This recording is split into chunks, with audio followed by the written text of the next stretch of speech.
Welcome to Communication is Key and Common Sense is Everything. I am your host, Cami M. Today I want to discuss the accountability and responsibility between providers and consumers in terms of where do we draw the line. The whole idea that the customer is always right has got to find some type of middle grounds somewhere. After working in customer service for over 20 years, it has come to my attention through my own self and personal experience that hell no, the customer is not always right. In fact, they are rarely right. But unfortunately, due to a lot of red tape and legalities to protect the customer from themselves, mind you, uh, it has created a lot of stress and time and money on the provider, causing a serious breakdown in communication that leaves both parties on the short end of the stick. Providing good customer service is harder than it has ever been before in this time, in this world that we live in, with all the high demands that we require and expectations due to all the advances that have been made for us to get things as of yesterday and immediately and in a timely fashion, as so many of us have in our job descriptions to provide customer service, good quality customer service. I, for one, am tired of dealing with people who lack any responsibility for their negative attitude, behavior, and actions. Basically, no common sense when all I'm trying to do is help.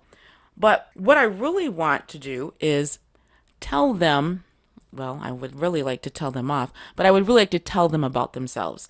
I feel it's a disservice that we are not able to or allowed to tell people exactly what the problem is with themselves.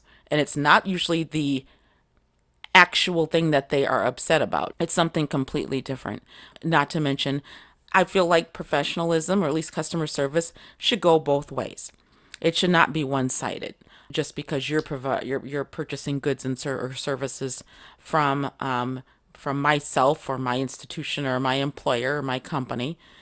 So I struggle with that on a day-to-day basis, having spent so many years working with difficult or challenging people, if you, however you want to call it, it is what it is. People who just drain you day in and day out based on this kind of crazy and chaotic world that we live in right now.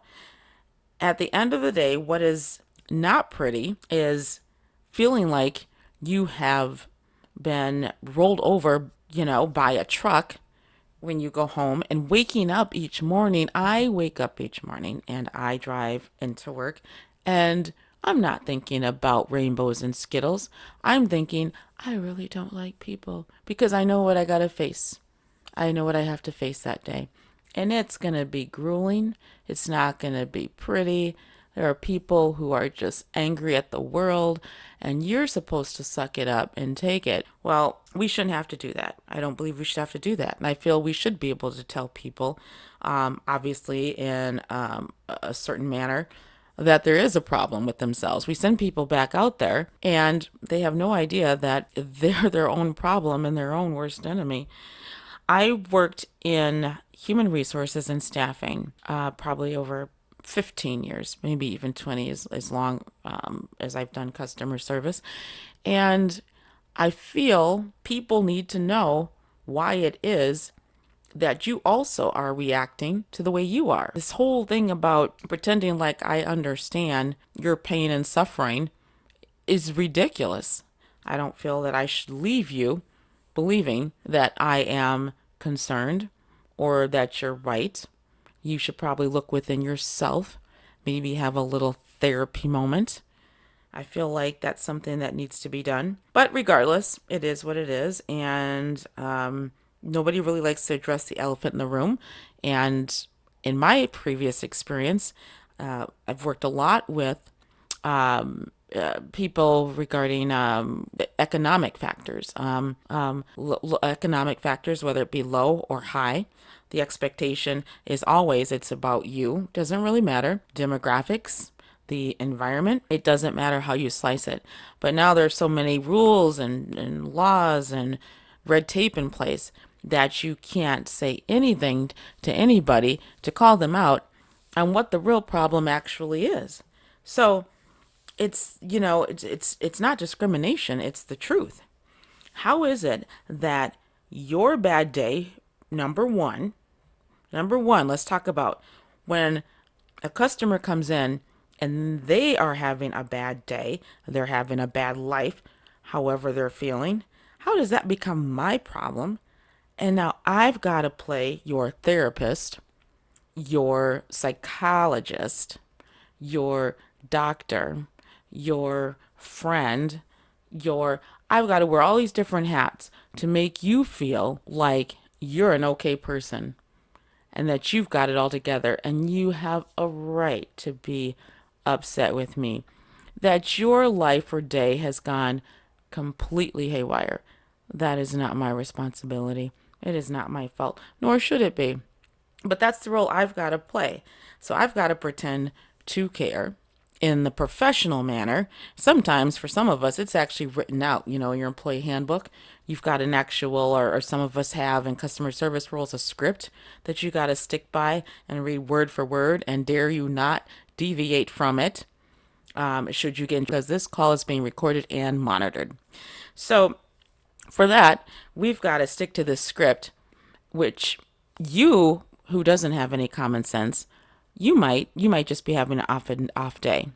But for the most of the people I work with, there is no common sense. There is a total lack of common sense. They have no idea. They need to be schooled. They need to be educated. And I truly feel it is a disservice that I am not able to tell them in a professional manner or in a friendly manner that they need to pull it together because how they're behaving is not going to get them anywhere in life. Not that they would probably care or understand.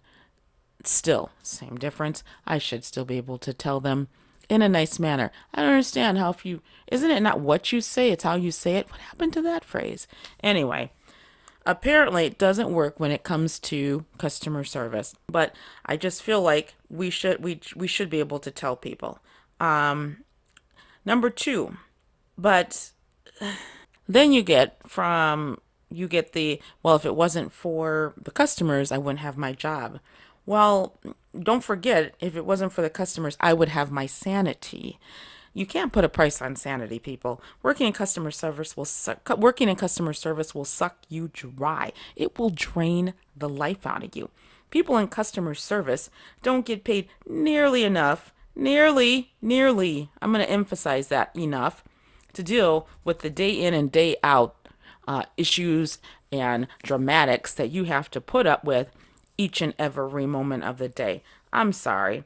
It's ridiculous for me to pretend like I'm excited when you want to cuss me out and tell me why it is you're having a bad life, but I am supposed to just stand there and take it with enthusiasm. I'm going to tell you right now, my therapist doesn't have that much enthusiasm for me when I am discussing my problems in the office. Doesn't happen. Doesn't happen when I'm discussing my problems inside the doctor's office. Never happened. Never seen a rah rah. Never heard a rah rah. Never heard any cheering. Never seen a smile. Like I am so excited that I can actually help. That's all just pretend. Doesn't happen. I feel she takes notes and doodles, but that's okay. Anywho, so I can tell you that it's not all fun and games working in customer service. There are trials and tribulations to be cried upon, I will tell you. Furthermore, C, the only good, just kidding, number three, the only good that I found working with difficult and people with no common sense is a newfound respect. I have a whole newfound respect for people who work at the DMV, the social workers, parole officers, people who greet you at the store. They don't want to say hello to you. Stay home. That's what they would like to say. Stay home. They don't want to see your face. They're tired. Why are you out? You know what? Whatever you got at home, just make do with. I'm just letting you know that customer service is no joke. Dealing with the day in and day out person, the average person, is crazy. And we are all lucky to be actually, and as sane as we are, they're lucky we show up each day. That's what I kind of want to say. That's what I would like to say to a customer. You are lucky I even showed up today. And that's how I feel when I am on the other end as the customer. Wherever I go today, I'm going to tell you straight up, I am just thankful. I want to say to that person who is providing me with service, thank you for showing up today, because I know you have probably had many a people you wanted to tell off today, but couldn't, but should have. And now you've got to suck it all up, internalize it, and deal with it, which is why I am in the wrong line of business. Anyway, let's all try to be a little kinder to one another. In the end, we all have the same goal. In the end, we all have the same end goal, which is just to try to get through life. So the next time you're at the DMV, slide the person at the window a gift and let your eyes speak for themselves. Make that eye contact. Let them know you understand. You understand their pain. They don't have to smile for you. Let them know. Share the experience. Let them feel your energy and say thank you. Thank you for tuning in. I'm Cami. Until next time, stay well.